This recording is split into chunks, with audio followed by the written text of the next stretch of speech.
Bonsoir, ici Pierre Maisonneuve. Mes collègues de l'émission scientifique Les Années-Lumière à la radio de Radio-Canada ont eu la très bonne idée depuis maintenant 9 ans de choisir à chaque année leur chercheur de l'année. Pour 1995 qui vient de se terminer, ils ont choisi un homme qui s'est donné comme mission de chercher la réponse qui allait lui permettre, à lui et à ses collègues, de sauver de plus en plus d'enfants atteints de cancer. Le docteur Jean-Marie Leclerc est chef du service d'oncologie et hématologie à l'hôpital Sainte-Justine de Montréal, le deuxième centre pour enfants en importance au Canada, qui a soigné plus de 4 500 enfants atteints de cancer depuis 30 ans. Des enfants dont les chances de survie au début étaient minces, mais qui s'en sortent de plus en plus aujourd'hui, grâce au patient travail de nombreux chercheurs.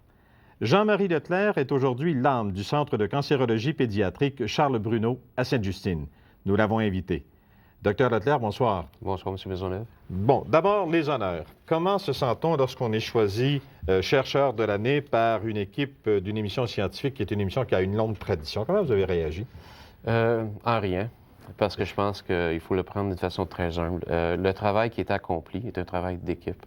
Je pense que je l'ai mentionné à quelques occasions aux collègues de l'équipe Les Années-Lumière. Je pense que c'est important de mentionner qu'un travail comme ça se fait avec plusieurs individus, à débuter par les parents et les enfants, qui sont des gens comme vous et moi qui voient l'être le plus cher dans leur vie, ce qu'ils ont de plus cher, être atteint d'une maladie qu'il y a quelques années on croyait incurable.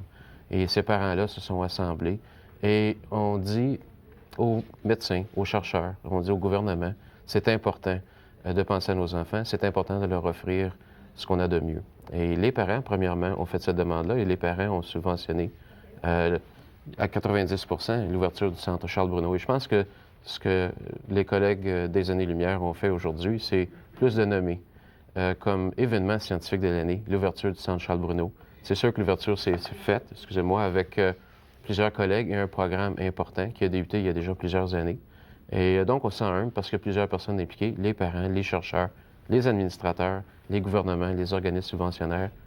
Donc, beaucoup de monde. Ça, le Centre Charles Bruno porte le nom d'ailleurs du fils de notre collègue animateur à TVA, Pierre Bruno, qui était atteint d'un cancer et qui est décédé maintenant. Réussir à ouvrir un tel centre en pleine période de restrictions budgétaires, et là, vous dites que c'est assez exceptionnel parce que ça s'est financé par des dons. Exactement. Plus de 90 des montants d'argent proviennent du public. Et ce soir, j'aimerais remercier le public québécois, parce que c'est le public québécois qui a subventionné l'ouverture du centre de recherche, non seulement l'ouverture, mais aussi des programmes de recherche fondamentaux et cliniques qui ont permis littéralement d'augmenter les chances de guérison du cancer d'une façon incroyable. En fait, je vous donne l'exemple des enfants avec leucémie. Avant qu'on débute le programme, en 1988, les chances étaient de 50 de guérison chez les enfants leucémiques.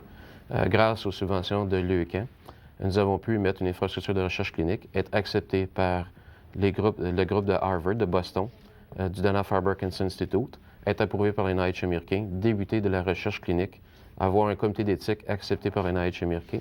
Et 6 ans plus tard, aujourd'hui, après avoir traité 173 enfants depuis 1989, nous avons uniquement 10 enfants qui ont rechuté pour un taux de guérison potentiel, mais qu'on croit réel, parce qu'on a un plateau maintenant de 90 Donc, grâce à des subventions, grâce à l'effort de plusieurs personnes, plusieurs chercheurs, fondamentalistes, cliniciens, grâce à un travail d'équipe qui est beaucoup plus large que uniquement ce qu'on fait à Montréal, on a pu offrir à nos enfants du Québec ce que la recherche a de mieux offrir. Mais la tâche n'est pas terminée. Non. On a encore 10 des enfants à guérir. Vous venez de me décrire, en m'expliquant un peu ces ententes avec l'Institut national de la santé américain, avec des centres à Harvard, à Boston. Là, vous venez de me décrire exactement une sorte de structure qui sera de plus en plus importante en matière de recherche fondamentale. Donc, ce centre de recherche clinique-là, comment vous le situez par rapport à la recherche qui se fait dans le monde actuellement?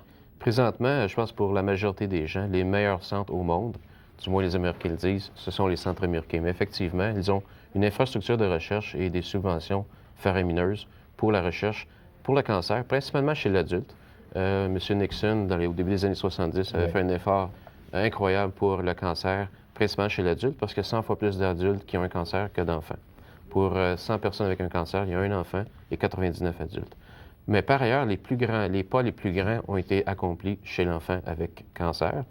Et les pas les plus grands de la recherche ont été faits dans les maladies reliées au cancer chez l'enfant. Lorsqu'on pense aux mécanismes qui provoquent le cancer, qui peuvent être la cause des cancers. Les premières découvertes sur les gènes qui pouvaient être impliqués ont été faites dans une maladie qui est typique à l'enfant, qui est le rétinoblastome. Et on s'est aperçu que dans cette maladie-là, de ce cancer de l'œil, plus de 50 était héréditaire parce qu'on manquait un gène qui produit une protéine qui nous protège contre développer un cancer, développer un rétinoblastome.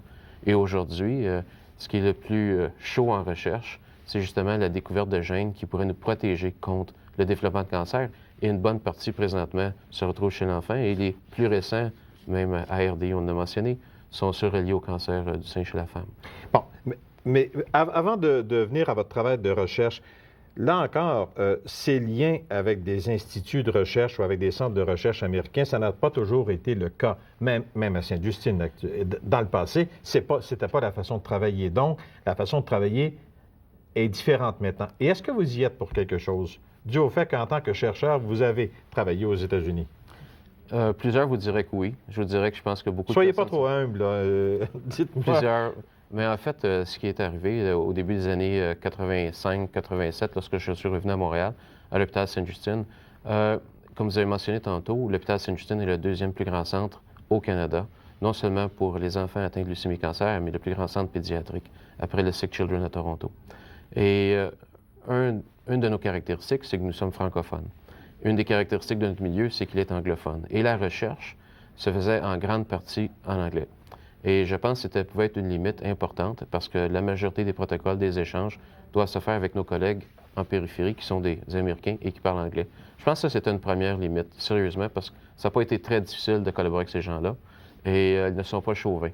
Donc, lorsqu'on a appelé ces gens-là, Dana-Farber à Boston, ou les gens d'un groupe qui s'appelle le Pediatric Oncology Group, qui était à Saint-Louis, à l'Université de Washington, les gens de St. Jude Research Hospital à Memphis, Tennessee, lorsqu'on leur parle de notre centre, lorsqu'on leur parle de la façon qu'on effectue de la médecine, lorsqu'ils viennent nous voir, ils sont impressionnés par la qualité des traitements qu'on offre, la qualité des installations qu'on a, mais aussi peut-être la pauvreté de la recherche clinique et fondamentale qu'on a. Parce que, en fait, j'étais pas le seul Canadien-Français qui a été en Amérique du Nord, qui a été aux États-Unis faire de la recherche. Il y en a plusieurs, et plusieurs sont revenus, mais plusieurs sont restés. Ils sont d'excellents chercheurs.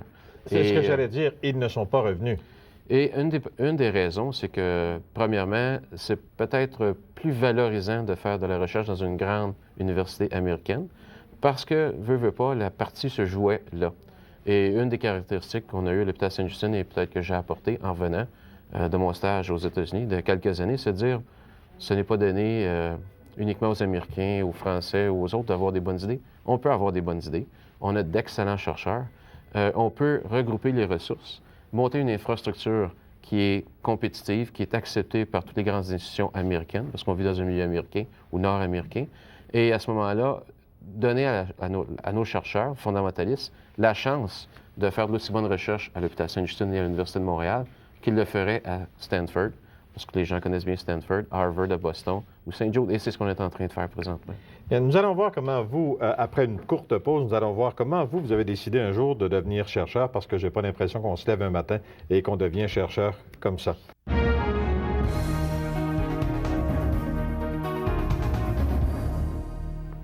Maisonneuve à l'écoute. Ce soir, le docteur Jean-Marc Leclerc, un homme qui cherche pour sauver les enfants atteints de cancer. Alors, vous cherchez, c'est le cas de le dire, mais vous n'avez pas commencé nécessairement comme chercheur. Non, en fait, mon idée première, c'était même au secondaire. J'aimais bien la chimie et la biochimie. Et un de mes professeurs m'avait dit, écoute, Jean-Marie, tu peux bien faire un chercheur puis un professeur, mais peut-être que ce serait mieux que tu fasses un médecin avant. Comme ça, si ça ne marche pas, tu pourrais toujours gagner ta vie. Alors, je pense que j'ai toujours été curieux. Ça a été donné dans la famille d'être curieux. Et on est une grande famille. Et c'est le fait d'être curieux et le fait aussi de chercher des défis qui m'ont amené à poursuivre mes études et voir si je pouvais aller un petit peu plus loin que mes collègues avaient été. Mais vous avez été médecin.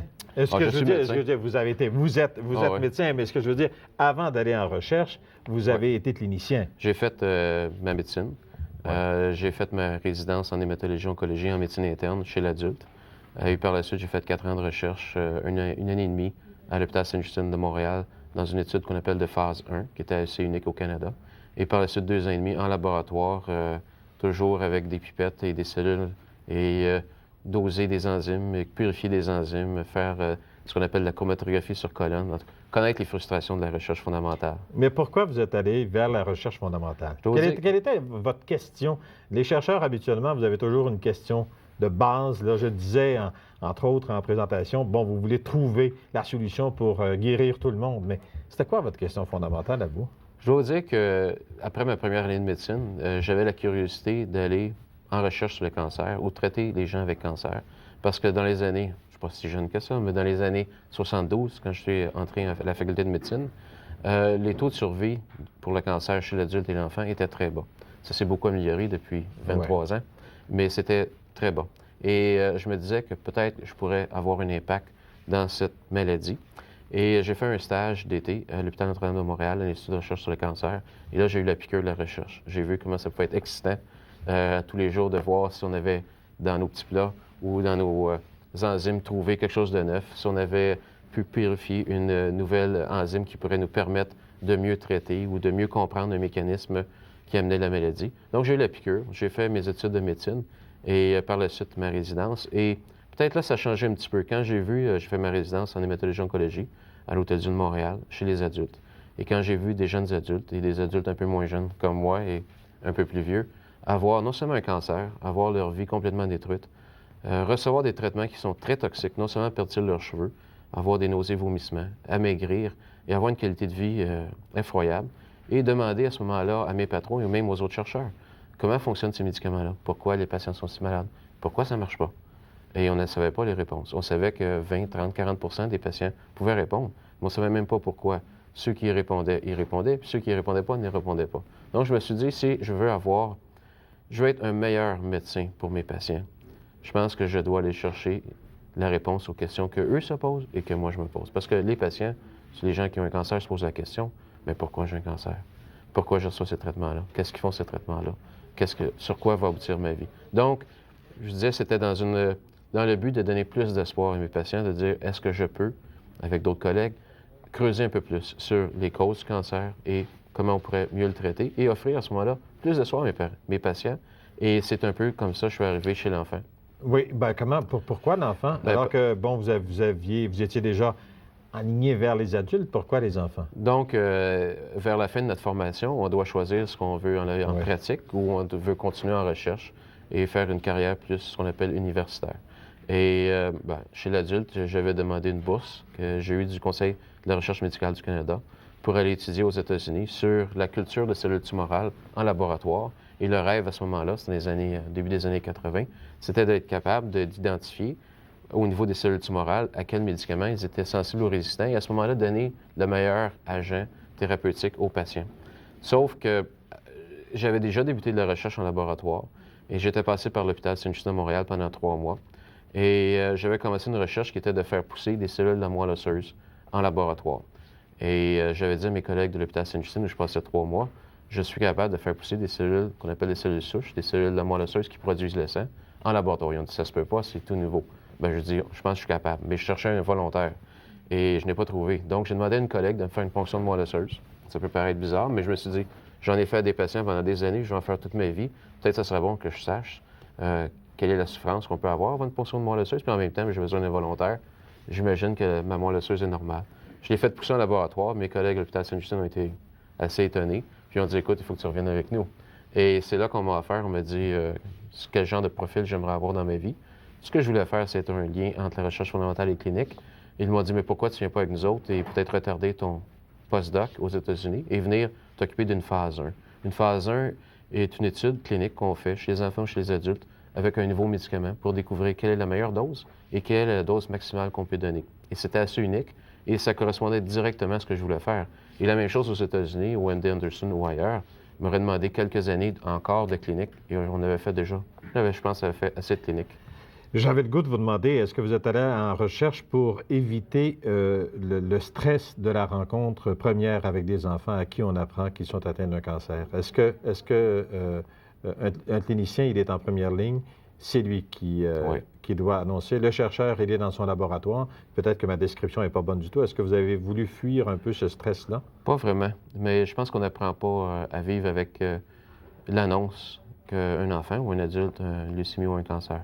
Et je vous dirais que pour moi, c'est très difficile, parce que moi-même, j'ai une famille et des enfants, de voir face à moi des enfants qui pourraient être les miens et annoncer à des parents, parce que d'autres individus que uniquement l'enfant, que leur enfant a une maladie grave pour laquelle, si on ne fait pas de traitement, l'enfant va décéder, pour laquelle, si on fait des traitements, l'enfant pourrait aussi décéder, pour lequel on a des chances de guérir, mais à quel prix?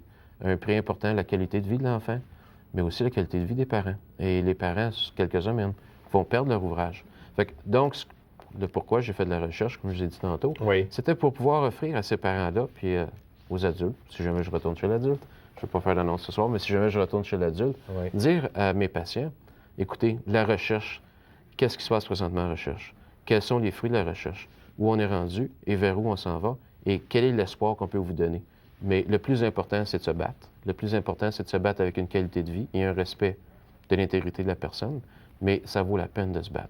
Et je pense que c'est dans ce sens-là qu'on a développé à l'hôpital Sainte-Justine un programme où tout est fait dans le cadre de programmes approuvés par des comités d'éthique, où les parents ont énormément d'informations, ont des formules de consentement, où on leur explique en long et en large la maladie, les traitements, le suivi, les effets secondaires, et où on leur demande s'ils veulent nous aider à mieux comprendre les causes de la maladie, les traitements et nos insuccès ou nos succès. Bien, immédiatement après la pause qui va suivre, nous allons parler de ces pistes d'espoir qui se dégagent, même si on sauve de plus en plus d'enfants. Nous allons voir vers où l'espoir vous pousse maintenant.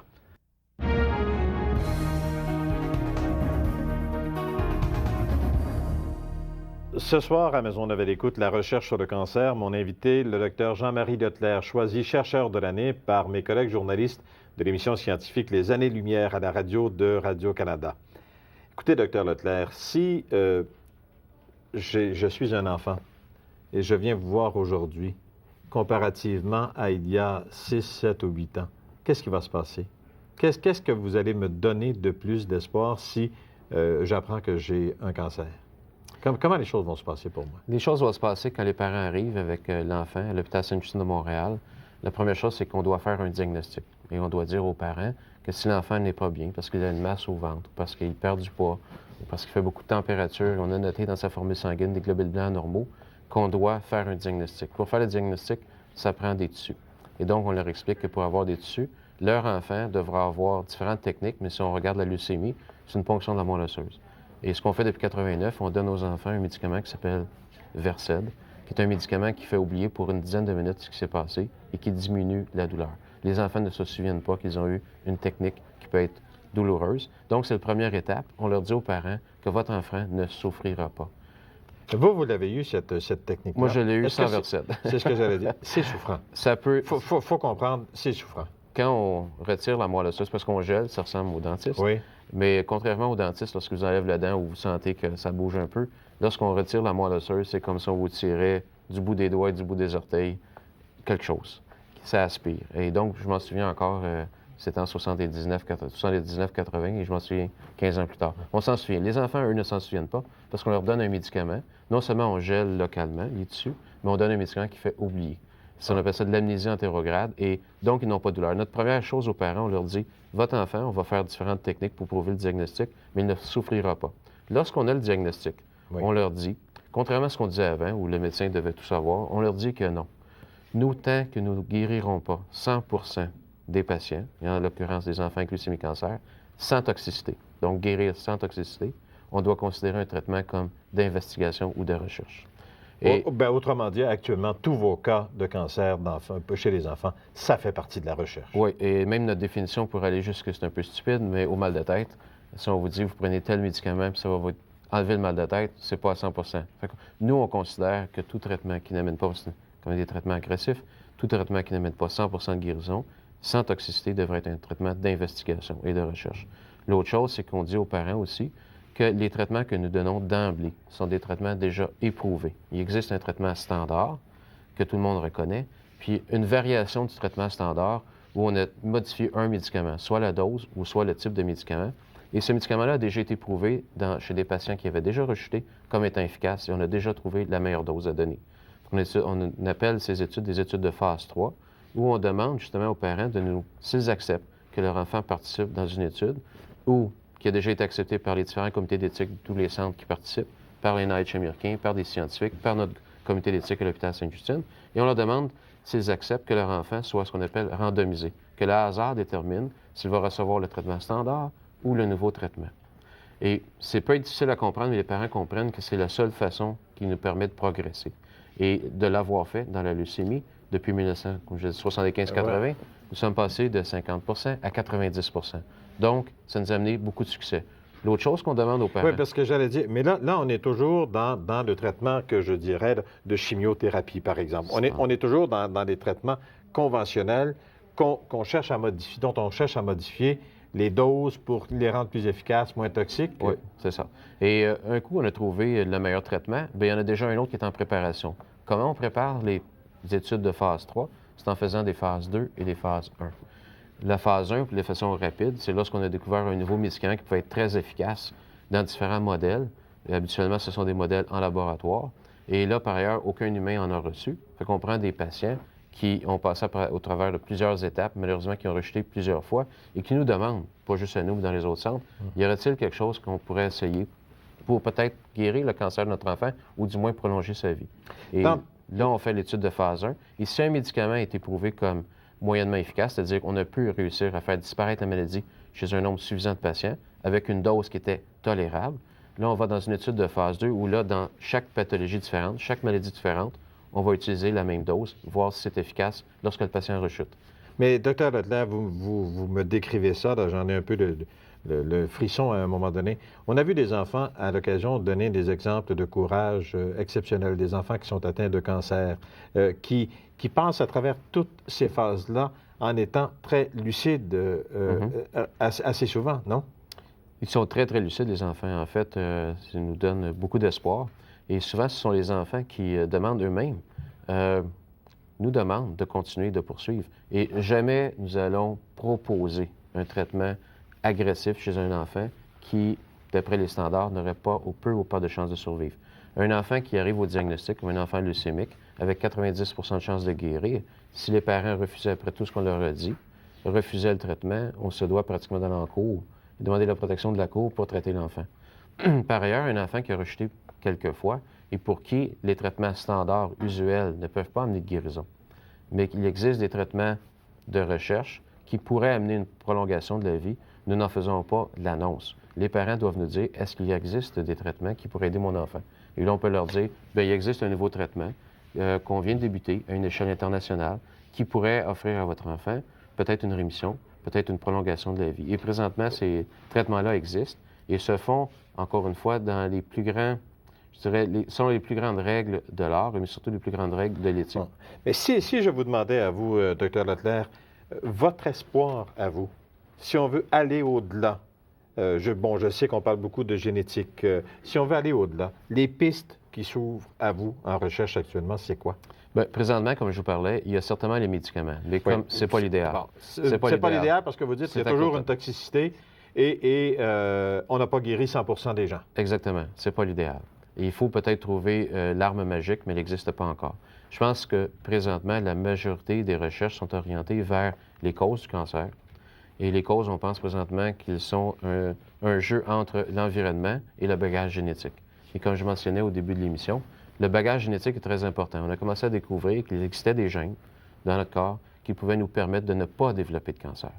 Et avec les différentes techniques de biologie moléculaire et le travail des fondamentalistes, on comprend mieux maintenant les processus qui peuvent mener au cancer et aussi peut-être la susceptibilité des gens au cancer.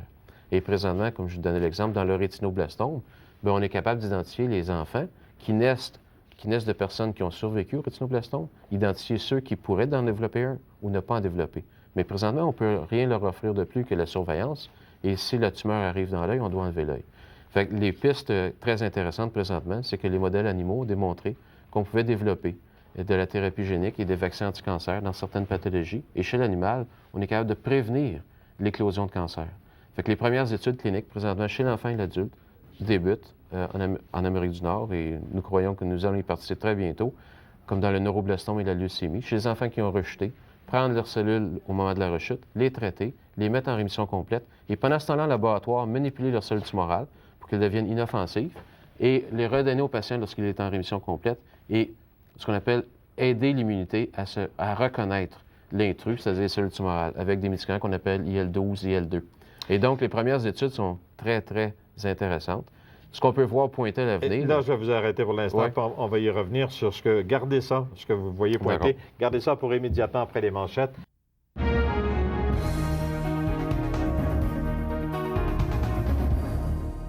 Maisonneuve à l'écoute. Aujourd'hui, un homme à qui les enfants atteints de cancer mettent tous leurs espoirs, le docteur Jean-Marie Leclerc. Docteur Leclerc, ça vous fait sursauter quand je dis ça, que les enfants mettent en vous bien des espoirs de guérison, en vous puis à toute l'équipe, vous l'avez dit Je au pense départ. que c'est un travail d'équipe. Oui. Vous alliez me dire, avant que je passe aux appels, ce qu'on voit venir. Et je vous ai coupé là, Oui. avant qu'on passe à cette pause. Qu'est-ce qu'on voit venir? Ce qu'on voit venir, je pense bien, c'est que si les premières études cliniques démontrent qu'avec des vaccins anti-cancer, on peut guérir des gens qui, normalement, auraient décédé du cancer, c'est-à-dire ceux qui ont rejeté plusieurs fois, si en plus on peut en même temps identifier les personnes susceptibles dans leur vie de développer un cancer, développer des cancers qui sont spécifiques, développer des vaccins anti-cancer qui sont spécifiques, et j'ose espérer que d'ici 10, 15 ou 20 ans, mais je pense que ça va être assez rapide, on pourra avoir identifié une façon de vacciner les enfants contre différents types de cancers. Et présentement, nous avons débuté des études. Mes collègues fondamentalistes, nous, nos collègues du Saguenay-Lac-Saint-Jean, nous avons mis l'infrastructure en place et débuté des études pour identifier un bagage génétique associé à quel type de cancer, pour identifier les populations cibles. Les populations cibles, c'est-à-dire celles qui sont susceptibles de développer différents types de cancers, nous pourrons leur offrir, je pense, dans quelques années, ce type de vaccin anti-cancer. Donc, notre vision, c'est de diminuer le cancer, de prévenir le cancer via un programme de vaccination. Et non seulement le cancer chez l'enfant, mais peut-être aussi le cancer chez l'adulte.